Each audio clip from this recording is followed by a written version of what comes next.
point de départ de Volvier, c'est l'éolien. On était pionniers dans ce domaine. Ils sont arrivés à le faire dans l'éolien et nous on a proposé de prendre le relais et de le faire sur une nouvelle production, le gaz. C'est-à-dire qu'on produit pour la première fois du gaz d'origine renouvelable. Tout de suite l'ambition ça a été de faire un peu grand et de constituer une équipe. On a des partenariats avec près de 1000 agriculteurs, avec je pense une centaine d'industriels apporteurs de matière. On voit aussi qu'on a pu emporter l'adhésion des salariés qui font maintenant partie de l'aventure.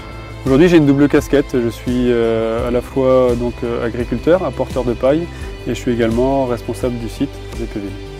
Alors ça a commencé il y a déjà 7 ans à peu près et puis voilà on arrive avec ça derrière. Moi je dis qu'il faut y aller, ça a l'air de rien mais c'était pas si évident que ça et on voit que c'est un modèle qui à mon avis fonctionne bien. Oui, ça crée de l'emploi local, j'en suis la preuve. En effectif ici sur la centrale, on est à 3 temps plein. Bon, il y a encore, on en parlait dernièrement, une amélioration sur la qualité du produit. Ça va encore améliorer tout l'avantage qu'on a avec le digestat. On y travaille, ensemble. Ah oui, c'est vrai. C'est sûrement quelque chose qu'il faudra développer dans l'avenir. Donc le projet de Châteaulin, c'est 45 agriculteurs qui croient à notre projet. Nous les avons sollicités il y a maintenant 5 ans et aujourd'hui ils sont toujours là et l'usine va démarrer et on a besoin d'eux en fait pour faire tourner l'usine. Et la satisfaction à Châteaulin, c'est que du début jusqu'à l'inauguration que l'on va connaître, eh bien, tout est allé dans le bon sens. C'est-à-dire que chacun a travaillé, a œuvré, parce qu'aussi vous aviez un projet qui était parfaitement cohérent dès le départ. Du début jusqu'à l'aboutissement qui est la production de gaz, tout se fait localement. On arrive à voilà, une sorte d'économie circulaire. Je crois qu'on est bon. Allez, c'est inauguré, bravo! Je ne connaissais pas bien la méthanisation, le processus. J'ai vite appris avec lui et j'ai tout de suite vu l'intérêt que ça avait à la fois pour les industriels et notamment le traitement des boues de steppe et à la fois pour nos éleveurs partenaires pour le traitement de leurs fumier.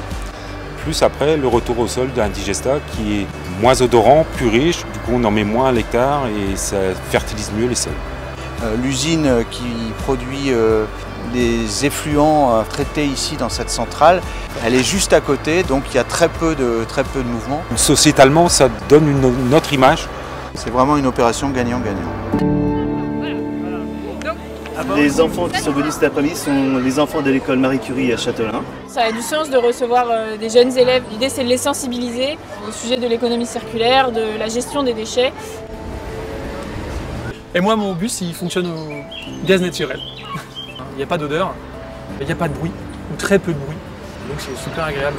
Là vous avez l'ancienne génération, la nouvelle génération et on a aussi les véhicules de service qui sont au gaz, on en a quelques-unes et en fait on est super contents quoi. On peut faire un tas de choses avec le gaz et là on est au balbutiement d'une filière en fait et d'un avenir. Notre combat quand même c'est de lutter pour la préservation de la planète. On est convaincu qu'on est dans une phase de dérèglement climatique qui vont s'accentuer. Notre devoir c'est de mettre en place des solutions à grande échelle et on a besoin pour ça d'énergie humaine en fait, de soutien des pouvoirs publics et surtout de vision. Quel va être le monde de demain? Tu croyais toi?